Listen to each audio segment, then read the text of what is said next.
Si Padre Pio ay kilala sa pagiging prangka, matigas ang loob at minsan ay masungit ang dating, lalo na sa kumpisalan. Sa pagtatanghal ngayong araw, ipapakita ng mga kwentong ibabahagi ko sa inyo na kahit ang mga santo tulad ni Padre Pio ay nakikipaglaban din sa mga kahinaan ng tao at nagbibigay ng mas malalim at mas makatotohanang larawan ng kanyang pagkatao. Ang mga pagbugso ng emosyon at galit ay kalimitang namalas sa loob ng kumpisalan. Ano ba ang nasa likod ng damdaming ito? Iyan ang inyong alamin sa pagtatanghal ngayong araw. Manatiling nakatutok.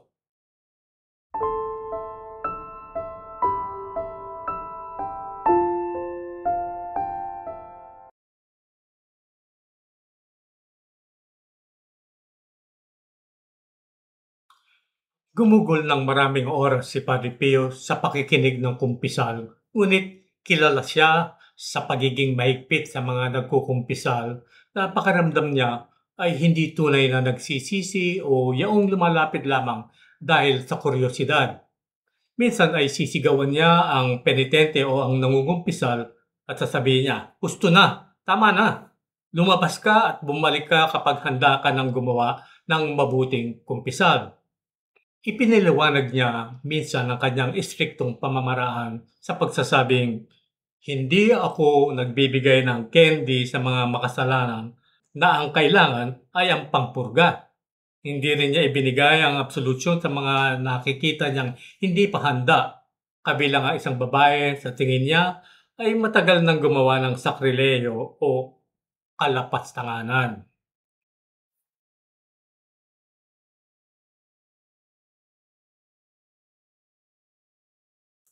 Isang tanyag na kwento ang nagsalaysay ng isang babaeng nagkumpisal ngunit hindi binanggit ang isang mabigat na kasalanan. Biglang nagalit ng matindi si Padre Pio. Pinaalis siya palabas ng simbahan at sinabi sa kanya na ang batang lalaki na kanyang inilaglag ay magiging isang dakilang papa sana. Bumalik ang babae kalaunan, puno ng pagsisisi at sa pagkakataong ito, tinanggap niya ang kanyang kumpisal.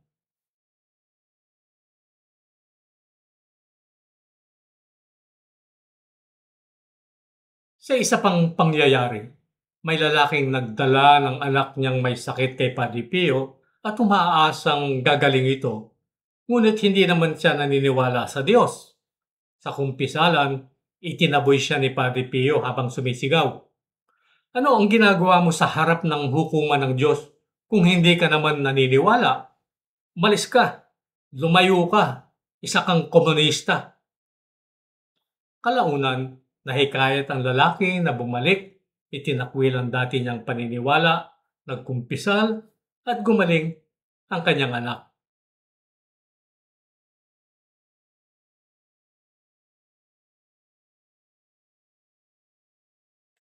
Isang kapwa praile ang minsang nagreklamo kay Padre Pio dahil sa kanyang pagiging brusko, pati na raw sa mga batang may sakit.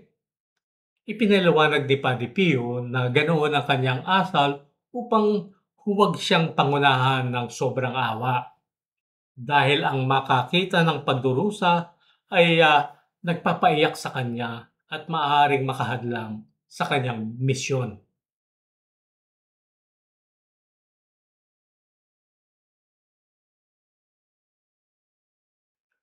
Inamin mismo ni Padre Pio ang kanyang pakikipaglaban sa galit sa kanyang mga liham sa espiritual na direktor.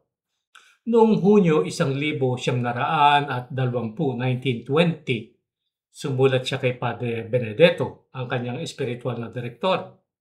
Isinulat niya, "Ang tanging pinagsisisihan ko ay na nang hindi ko sinasadya, minsan ay napatataas ko ang aking boses sa mga bagay na may kinalaman sa pagwawasto. Alam kong ito ay isang kahinaan, ngunit paano ko ito maiwasan kung nangyayari ito nang hindi ko namamalayan?" Ipinapakita ng mga kwentong ito na bagamat mahirap ang kanyang personalidad, ang kanyang mga kilos ay kadalasang pinangungunahan ng matindi niyang espiritual na pagkilala, ng kanyang puot sa kasalanan at ng kanyang taimtim na hangarin na magdala ng tunay na pagsisisi at kabanalan sa mga kaluluwa. Ang layunin niya ay laging ikabubuti ng kaluluwa na nagkukumpisal, kahit na tila mabagsik ang kanyang pamamaraan. Sabi niya, ang tanging pinagsisisihan ko ay na nang hindi ko sinasadya, minsan ay napapataas ko ang boses ko kapag nagbibigay ako ng pagwawasto.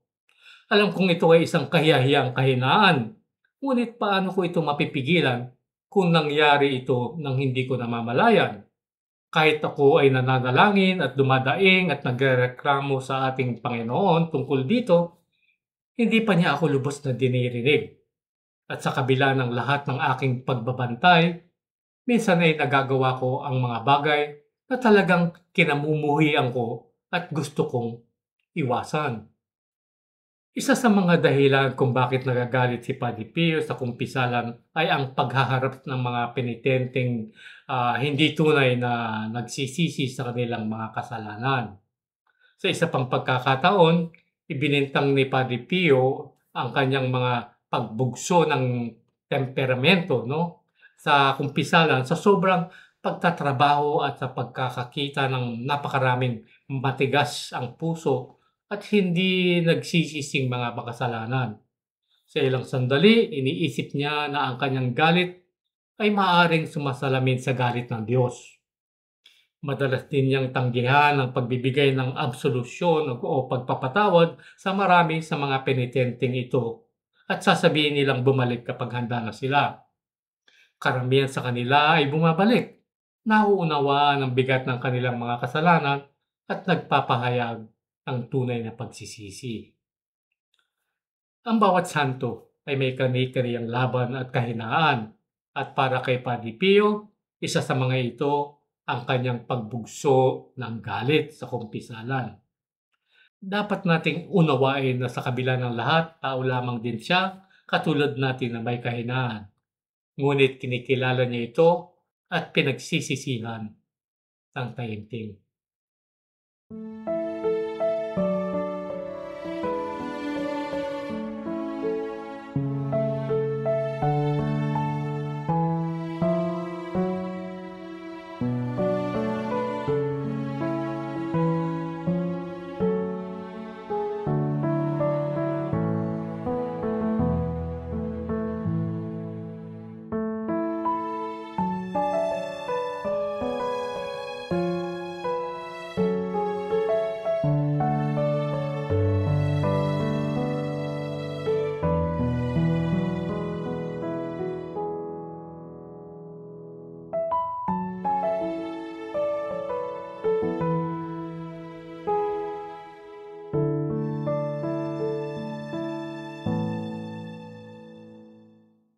In nome del Padre, del Figliolo e dello Spirito Santo, e così sia. Sia lodato Gesù e Maria, e